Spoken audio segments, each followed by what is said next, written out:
Hi hello. ജാനകിയുടെയും അഭിയുടെയും വീടിൻ്റെ എല്ലാ പ്രിയപ്പെട്ട പ്രേക്ഷകർക്കും മെട്രോ സ്റ്റാറിലേക്ക് സ്വാഗതം. ജാനകിയുടെയും അഭിയുടെയും ജീവിതത്തിൽ ഒട്ടും പ്രതീക്ഷിക്കാത്ത സംഭവങ്ങളാണ് നടന്നുകൊണ്ടിരിക്കുന്നത്. അങ്ങനെ ഒടുവിൽ തൻ്റെ പൂർവ്വകാല ചരിത്രം, തൻ്റെ ജീവിതത്തിൽ ഒരു അടഞ്ഞ അധ്യായം എന്ന് പറയുന്നത് പോലെ ആ ഒരു ഇരുണ്ടടഞ്ഞ ആ ഒരു അധ്യായം, ആ സത്യങ്ങൾ അഭിയുടെ മുന്നിൽ നമ്മുടെ ജാനകി വെളിപ്പെടുത്തുകയാണ്. പക്ഷേ ആ വെളിപ്പെടുത്തലുകൾ, ആ ഒരു വെളിപ്പെടുത്തലിൽ അഭിയുടെ സംശയമെല്ലാം തീർന്നു. നകുലൻ ആരായിരുന്നു എന്നും എന്തായിരുന്നു എന്നും നകുലനിൽ നിന്നും എന്തെല്ലാം പ്രശ്നങ്ങളാണ് ജാനകി അനുഭവിച്ചത് എന്ന് തുടങ്ങിയ എല്ലാ കാര്യങ്ങളും അഭി തിരിച്ചറിഞ്ഞു. ഇനി എന്തൊക്കെയായിരിക്കും സംഭവിക്കുന്നത് എന്ന് നമുക്ക് നോക്കാം. ഇതിനു മുൻപ് ആദ്യമായിട്ടാണ് ഈ ചാനൽ കാണുന്നതെങ്കിൽ തീർച്ചയായിട്ടും സബ്സ്ക്രൈബ് ചെയ്യുക. അപ്പോൾ ഞങ്ങളുടെ പുതിയ സീരിയൽ റിവ്യൂ വീഡിയോസ് എല്ലാം നിങ്ങൾക്ക് ലഭിക്കുന്നതായിരിക്കും.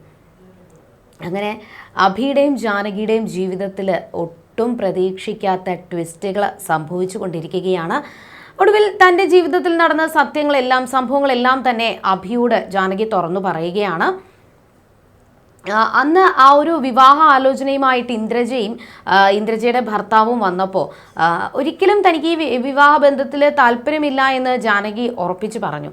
എന്നാൽ എൻ്റെ അനിയൻ മോഹിച്ചിട്ടുണ്ടെന്നുണ്ടെങ്കിൽ ഉറപ്പായിട്ടും അത് എന്ത് വില കൊടുത്തിട്ടാണെങ്കിലും ഞാൻ അവനെ അത് സ്വന്തമാക്കി കൊടുത്തിരിക്കും. നിന്നെ അവൻ മോഹിച്ചു പോയി, അതുകൊണ്ട് എന്ത് സംഭവിച്ചാലും നിൻ്റെയും നകുലിൻ്റെ വിവാഹം ഞാൻ നടത്തും എന്നുള്ളൊരു വാശിയിലായിരുന്നു ഇന്ദ്രജ.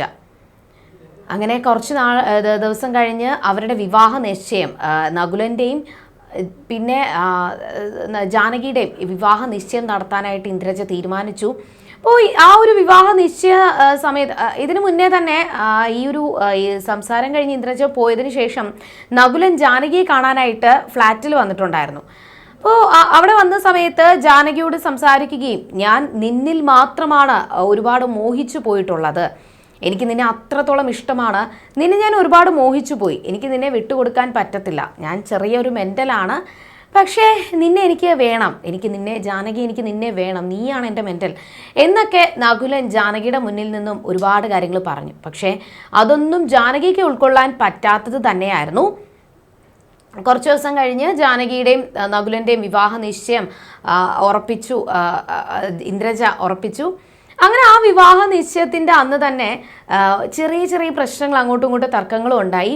അന്ന് നകുലൻ ജാനകിയോട് പെരുമാറിയ രീതിയും സംസാരിച്ചതും എല്ലാം കേട്ടിട്ട് തന്നെ ജാനകിക്ക് മനസ്സിലായി നകുലൻ്റെ പ്രശ്നം എന്താണെന്ന്. നകുലന് ചെറിയ മാനസിക പ്രശ്നങ്ങളുണ്ട്. അതുകൊണ്ട് തന്നെയാണ് നകുലനെ തനിക്ക് വിവാഹം കഴിച്ചു തരാനായിട്ട് ഇന്ദ്രജ തീരുമാനിച്ചത്. ആ വിവരങ്ങൾ അറിഞ്ഞ ഉടനെ തന്നെ ഇതിൻ്റെ പേരിൽ ഭയങ്കര സംസാരങ്ങളുണ്ടായി. അങ്ങനെ ആ വിവാഹ നിശ്ചയം ആ ഒരു മണ്ഡപത്തിൽ വെച്ച് തന്നെ നകുലനോട് ജാനകി പൊട്ടിത്തെറിച്ചു, ഒരുപാട് ദേഷ്യപ്പെട്ട് സംസാരിച്ചു. എന്തുകൊണ്ടാണ് നിങ്ങളിപ്പോൾ എന്നെ വിവാഹം കഴിക്കാൻ താല്പര്യപ്പെടുന്നത് എന്ന് എനിക്കിപ്പോൾ മനസ്സിലായി. നിങ്ങളെപ്പോലെ ഒരാളെ വിവാഹം കഴിക്കുന്നതിനും പകരം ഞാൻ ആത്മഹത്യ ചെയ്യുന്നതാണ് നല്ലത്. എനിക്ക് ഒരുപാട് ചോദ്യങ്ങളും സംശയങ്ങളും ഉണ്ടായിരുന്നു. ആ ചോദ്യങ്ങൾക്കും സംശയങ്ങൾക്കുമുള്ള ഉത്തരം എനിക്ക് ഇന്ന് കിട്ടിയെന്ന് ഇന്ദ്രജയുടെയും നകുലൻ്റെയും മുഖത്ത് നോക്കി ജാനകി പറഞ്ഞു. അത് കേട്ടപ്പോൾ തന്നെ നകുലനും ഇന്ദ്രജ ഒന്ന് കിടുങ്ങി. ഇനി എന്തായാലും ഞാനിവിടെ നിൽക്കത്തില്ല, എനിക്ക് ഒട്ടും ഈ വിവാഹത്തിൽ താല്പര്യമില്ല എന്ന് ഞാൻ ആദ്യമേ പറഞ്ഞത് തന്നെയാണ്.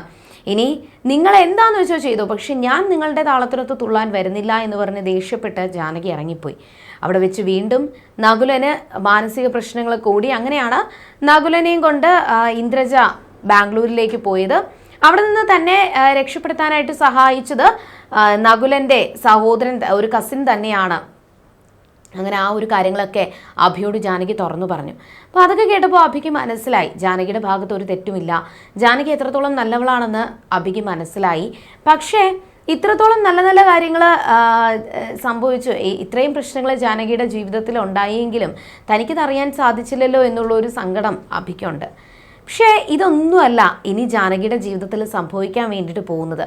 നകുലൻ എന്ന് പറയുന്ന ഒരു അധ്യായം ജാനകിയുടെ ജീവിതത്തിൽ ഉണ്ടായിരുന്നു. പക്ഷെ അത് വീണ്ടും ഓപ്പൺ ചെയ്യാനായിട്ടാണ്, അത് വീണ്ടും കുത്തിപ്പൊക്കി എടുത്ത് പ്രശ്നങ്ങൾ ഉണ്ടാക്കാനായിട്ടും ജാനകിയെ സ്വന്തമാക്കാനുമായിട്ടാണ് നകുലൻ ഇവിടേക്ക് എത്തിയത്.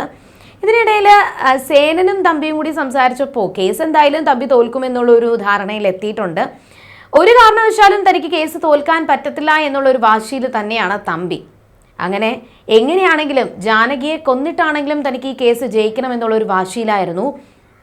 എന്നാൽ തൻ്റെ അച്ഛൻ ഈ കേസിൽ ജയിക്കാനായിട്ട്, തൻ്റെ അച്ഛൻ ഒരിക്കലും കേസ് തോൽക്കാതിരിക്കാനായിട്ട് അപർണ തിരഞ്ഞെടുത്ത മാർഗം ജാനകിയെ കൊല്ലുക എന്നുള്ളതാണ്. അങ്ങനെ അപർണയാണ് ഗുണ്ടകളെ കണ്ട് കൊട്ടേഷൻ കൊടുക്കുകയും പൈസ കൊടുക്കുകയും ചെയ്തത്.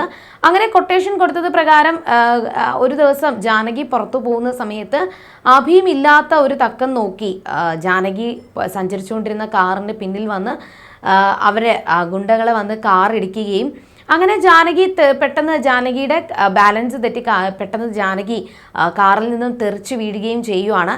എന്നാൽ ജാനകി വീഴുമ്പോൾ അവിടെ കിടന്ന കരിങ്കല്ലിലാണ് ജാനകിയുടെ തല വന്നിടിക്കുന്നത്.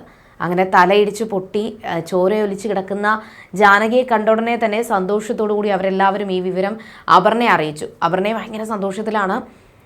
എന്നാൽ അവിടെ ഓടിക്കൂടിയ നാട്ടുകാരാണ് ജാനകി എടുത്ത് ഹോസ്പിറ്റലിലാക്കുകയും ജാനകി ക്രിട്ടിക്കൽ സ്റ്റേജിൽ ICUയിൽ കിടക്കുകയും ചെയ്യുന്നത്. ഈ വിവരം അറിഞ്ഞിട്ട് അമൽ തന്നെയാണ് അഭിയെ വിവരം അറിയിച്ചത്. അഭിയും പൊന്നും ഓടിയെത്തി കാണുമ്പോൾ ICUയിൽ ഒന്നും മിണ്ടാനാകാതെ കണ്ണുപോലും തുറക്കാതെ മരണത്തെ മുഖാമുഖം കണ്ട് കിടക്കുന്ന ജാനകിയെയാണ് അഭിയും പൊന്നും കണ്ടത്.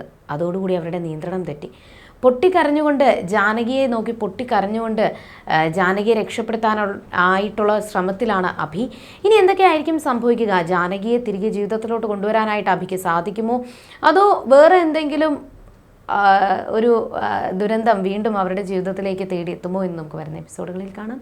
അതുവരേക്കും ടാറ്റാ ബൈ.